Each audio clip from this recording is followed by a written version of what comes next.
Break of 47,000. We've obviously been in a range for basically the duration of this year. What is your assumptions about the trajectory as we move forward through 2022?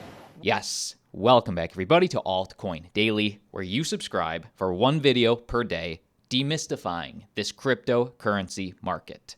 My name's Austin. In today's video, I want to address one big crypto question.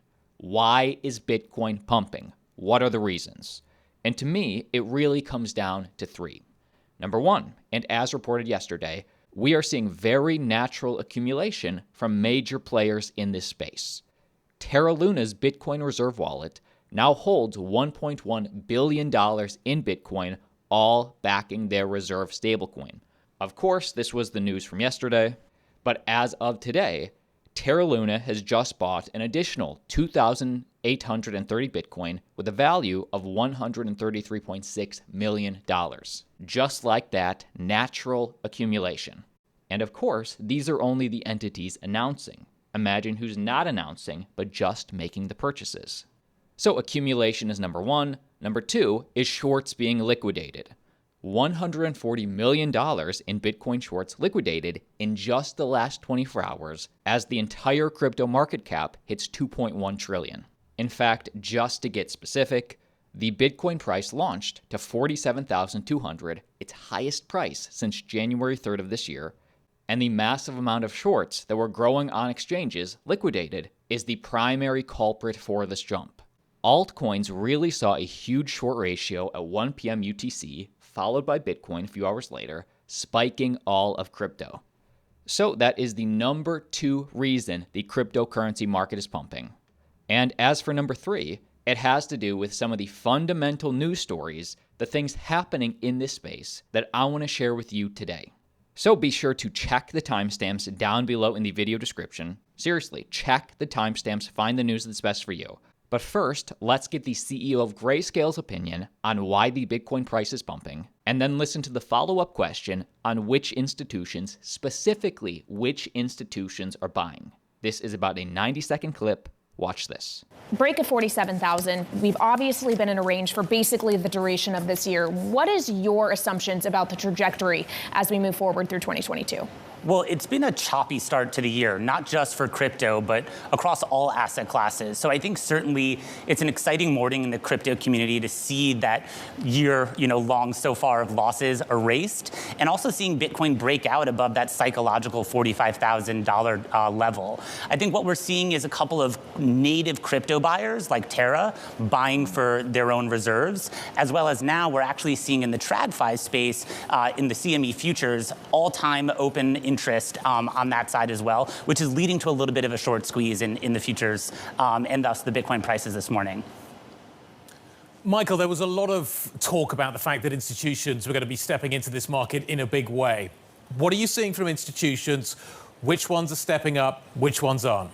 What's really encouraging to see from our seat is really some of the traditional players beginning to get into crypto trading. Some new firms like Cowen and others have begun trading crypto and offering crypto custody services as well.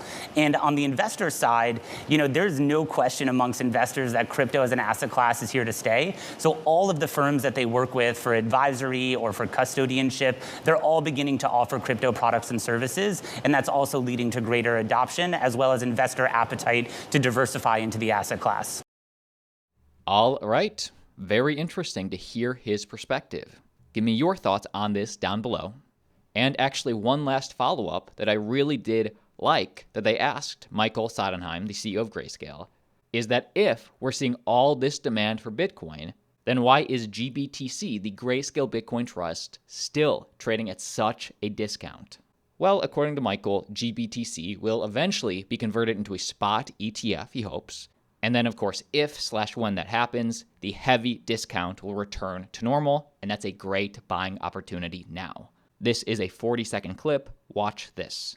Well, on the subject of GBTC, it has traded at a 25 to 30% discount for the entire month of March. And your Litecoin, Horizon, Zcash Trust also are trading at sizable discounts. Has that influenced demand at all? Well, I think what's so exciting about the opportunity around this for investors is that when they think about putting on crypto exposure, they can take $1 and put it into the spot market, or they can take $1 and put it into GBTC and buy Bitcoin exposure at about 75 cents on the dollar. And so investors understand that over time, if and when GBTC converts, that will converge and that discount will actually close up to the net asset value. So for most investors, there's a trade-off there, and those that have that longer term time horizon for their Bitcoin exposure actually see it as a really big and exciting potential for them. Okay. So of course, as the CEO, he would say that. He's obviously going to keep it positive, but still, interesting to hear his response. Next piece of news involving Ethereum. Google searches for Ethereum merge have hit an all-time high. So the interest for Ethereum's next upgrade, the biggest upgrade, is clearly there. According to Google Trends data, in the last fortnight, people worldwide have been so keen to find out more about the Ethereum merge that the search term has peaked in popularity everywhere at once. For those of you who follow us on Twitter, there's a link down below. You saw this information first. This is everybody worldwide that is searching for Ethereum merge. And as you can see, we have hit an all-time high, and the interest is only growing. Oh, and by the way, just to clue everybody in, what exactly is happening during the merge? Well, during the merge, Ethereum's mainnet will merge with a proof-of-stake system called the Beacon Chain. So it's going from proof of work to proof of stake. That's ETH 2.0 this summer. And from then, ETH validators who stake the most crypto will validate the most transactions, and no longer the miners. There will not be any more miners on the network. What is the significance of this? What does this mean to you? Well, the Ethereum Foundation also claims that ETH 2.0 will solve Ethereum's well-known scalability issues. The network currently only handles about 30 transactions per second, but after the merge, that's expected to increase to 100,000 plus. The foundation also claims that this upgrade will decrease the network's energy consumption by 99.95%. This will be a huge part of crypto history. I will keep you updated. And next piece of news for altcoin Matic. Polygon Matic launches mobile burning and token lists. So these are two new features for its wallet platform, and according to Polygon, the new features for its wallet suite were inspired by feedback and suggestions from its community. So you asked for this, you now have this, and what does this mean to you as a Matic holder? Well, first off, the Matic burn, as you know, just like Ethereum, who had EIP 1559, meaning every time a transaction happens, a little bit of Ethereum, and now in this case, a little bit of Matic, gets burned every time a transaction occurs. That already happened, but this Matic burn council for its mobile app just makes it easier for individual users to use and experience the platform. The Matic Burn Council was launched a couple weeks beforehand, and it will now be available for Polygon's mobile wallet suite, complete with a fresh interface that is aimed at providing a seamless and intuitive experience to its users. Burning Matic tokens is an amazing way to help contribute to the Matic ecosystem, and by our estimates, we may burn around 0.27% of the total supply per year, explains Polygon. And why are they doing this? How does this benefit the Polygon ecosystem? Well, they say that this will result in better predictions in terms of gas prices for the network, because token burns and smart contract implementations for executing it are in place to ensure that the gas prices do not fluctuate above specific viable levels. So it just makes it a little bit more predictable. And also, according to Polygon, validators and delegators will also receive better offerings because of the deflationary character of Matic, which would mean more accrued value over time for tokens offered to them in exchange for their services. So if supply continues to be decreased, obviously token value for those validators, for those delegators, would probably go up, I would think. That was feature number one. Feature number two are Polygon token lists. And what is this new feature? Well, Polygon users may now use the Polygon token lists to check out investment opportunities with legitimate tokens, while also providing token creators with a platform to be visible in the crypto market they're aiming to serve. So I guess this will just list out the new token opportunities in the Polygon ecosystem. I would think. But either way, Polygon continues to implement.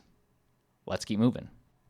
And I will say, anybody in the LA area today, if you want to come out, have a beer with me and Aaron, we will, along with many other panelists, be on a discussion tomorrow in downtown Los Angeles, talking about blockchain gaming, NFTs, mass adoption on 3/28 today, starting at 5 p.m. This is for NFTLA, and to attend this, you do not need an NFTLA badge to attend this one. It's all free. There's a link down below. This is happening today. Just want to throw this out there. If you're in the LA area, come hang. Next up, huge piece of news involving Coinbase. Coinbase to reportedly buy the 2.2 billion Brazilian unicorn behind Mercado Bitcoin. So I believe this is Latin America's largest crypto brokerage exchange, and Coinbase may be about to buy it. Now, how soon will this happen? Well, according to information from the third largest newspaper in Brazil, the Coinbase acquisition could be completed by next month, and negotiations for the purchase have been taking place over the course of this year. What is Mercado Bitcoin? Mercado Bitcoin is Latin America's largest crypto brokerage, whose parent company, 2TM, cemented its unicorn status as a billion-dollar company in 2021. Okay, there are more details to the story, but honestly, the news is sort of in the headline. This would be huge for global adoption from one of the biggest US exchanges out there. All right, that is the video. My name's Austin, and again, if you haven't yet, be sure to grab your ticket for Bitcoin Miami 2022 and use promo code AltcoinDaily for 10% off your ticket. Link down below. See you there.